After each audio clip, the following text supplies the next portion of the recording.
Sugatan ng dalawang lalaki makaraang magkainitan dyan sa Rodriguez, Rizal. At sa inisyal na investigasyon ng otoridad, away sa lupa pala ang ugat ng gulo. Jim Tejano sa balita. Duguan ang dalawang lalaki makaraang magtagaan sa Rodriguez, Rizal, Martes ng madaling araw, gamit ang isang jungle bolo. Sa naging pahayag ng testigo sa otoridad, nabulabog niya siya ng mayroong maingay na tila nagtatalo sa labas ng kanilang bahay. Nang silipin niya ito, tumambad sa kanya ang dalawang sugatan na lalaki habang nag-aagawan sa bolo. Paglabas niya, nakita niya yung dalawa na nagtagaan gamit ng isang itak. Bigla na lang yung ating witness na yun nga, may nagtagaan. Kaya yun ang ikinagising niya that time.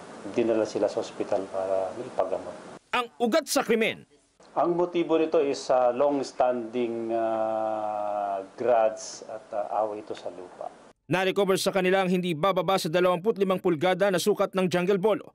Yung isa naman na discharge na and yung isa naman ay nagpapagaling pa.